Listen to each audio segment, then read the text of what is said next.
Okay guys, so we need to talk about what's really building up between Kane and Zubul, because honestly, when you look at all the evidence and connect it with what we're hearing about episode 7, it's becoming pretty clear that Zubul is gonna be right at the center of whatever massive twist Gooseworks has planned, and I genuinely don't think fans are ready for how dark this is about to get. So basically, the friction between Kane and Zubul has been escalating throughout the entire series, and when you factor in that Rose Diamond moment that's apparently coming in episode 7, plus all those I have no mouth and I must scream themes that Gooseworks keep referencing, it's starting to paint this really unsettling picture of what's gonna happen next. So in episode 6, Kane directly confronts Zubul and asks, Zooble, why does all you do is complaining? I never know what you want! And you can see he's getting frustrated with their constant pushback and refusal to go along with his adventures, which is building towards something way more serious than just ringmaster drama. But back in episode 4, Zubul specifically told Jax, "You really want to find out?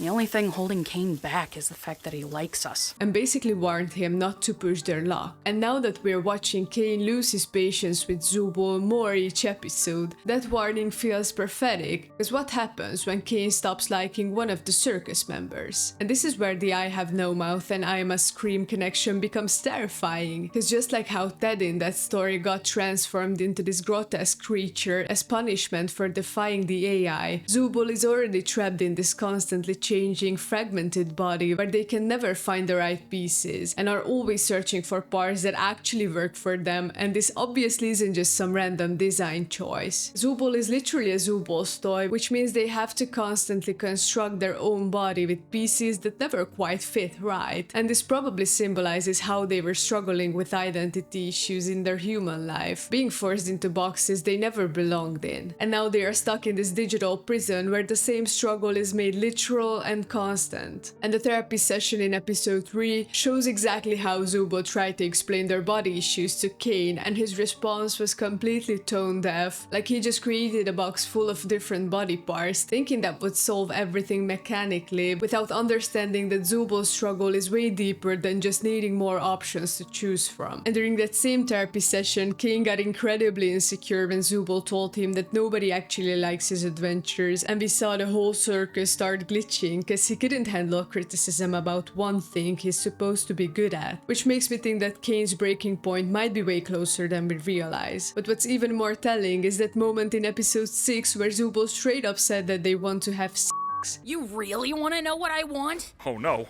I want the ability to have sex.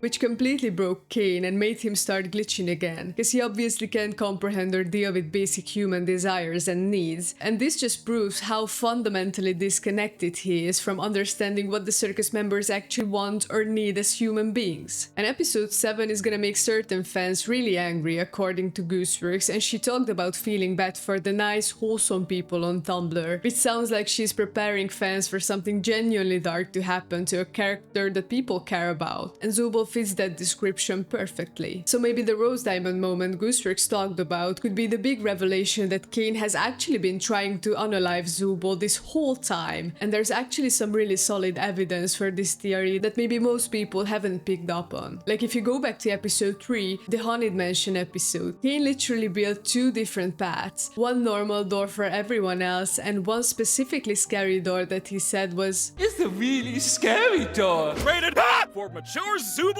only! But here's the thing that makes this theory way more sinister. At the beginning of that same episode, we learned that each character has a unique quirk when they hold their breath, and at first this scene seemed harmless, but Zubul's quirk is that their limbs turn straight and get stuck in that position. So if Zubul had actually taken that path that Kane made specifically for them, with all those areas where you need to hold your breath, because souls can only enter your body when you're breathing, Zubul would have been completely trapped down there with their limbs stuck straight, unable to move or escape. And this would actually make sense when you consider that Zubul has been one of the most mentally stable characters since episode 1, despite being in what should be an incredibly frustrating and distressing situation with their body constantly changing. Because maybe they've already experienced the worst of what Kane can dish out, and they've developed coping mechanisms that the other characters don't understand. But if this theory holds water, then episode 7 might be where we finally witness the full full scope of what Kane is capable of when he really wants to punish someone. And that could be the kind of revelation that completely transforms how we view the entire series, because suddenly every adventure and every seemingly innocent interaction between Kane and the circus members becomes this sinister evaluation system where he's constantly deciding who deserves consequences and who doesn't. And what's genuinely disturbing about this possibility is that it would mean Zooble has been trying to shield the other characters this whole time by being the one who openly challenges Kane and draws his negative attention away from everyone else, which would make them essentially a protective sacrifice who's been absorbing Kane's cruel tendencies so that characters like Gangle and Pomni can have relatively better experiences. But here's where it gets even darker, because if Kane really does snap and do something terrible to Zooble in episode 7, it might force the other characters to finally confront the reality of their situation in ways they've been avoiding up until now. And that could be what triggers all those larger story developments that Gooseworks has been building toward. And honestly, this would explain why Gooseworks said that episode 7 is gonna be unpredictable in terms of who abstracts next. Because Zooble has actually been one of the most stable characters, so if they're the one who finally breaks down, it would be completely shocking and unexpected, but also make perfect sense from a storytelling perspective if they've been hiding the true extent of their suffering this whole time. Plus, when you consider the timeline we're looking at, with episode 7 supposedly coming in late September or early October, and Gooseworks already working on finalizing episode 9, it means that whatever happens to Zooble in episode 7 is probably gonna have major consequences for the remaining episodes, and Gooseworks is already logged in the story structure that shows how this all plays out. And this is where I think the Rose Diamond moment specifically relates to Zooble, because what if the big revelation is that Zooble has actually been aware of Kane's true malicious nature this whole time, and they've been deliberately antagonizing him to protect the others, but they've been keeping this sacrifice secret because they know that if the other characters found out, it would destroy their ability to maintain any hope or sanity in the digital circus. So basically the Rose Diamond moment could be other characters finally realizing that Zooble hasn't just been complaining and refusing to participate because they are difficult or antisocial, but because they've been the only one brave enough to stand up to Kane, even knowing that it means they'll suffer the consequences, and that realization could completely change every single interaction we've seen between Zooble and the rest of the cast. And honestly, if this theory is right, then episode 7 isn't just gonna be the episode where fans get angry about character developments. It's gonna be the episode where we realize that the entire series has been building toward this moment where the characters have to choose between continuing to live in denial about their situation, or finally acknowledging the true horror of what Kane is capable of and dealing with the consequences of that knowledge. But let me know what you think about this theory, and whether you're convinced that Zooble is gonna be the center of episode 7 down in the comments. Thanks for watching, don't forget to subscribe, and I'll see you in the next video.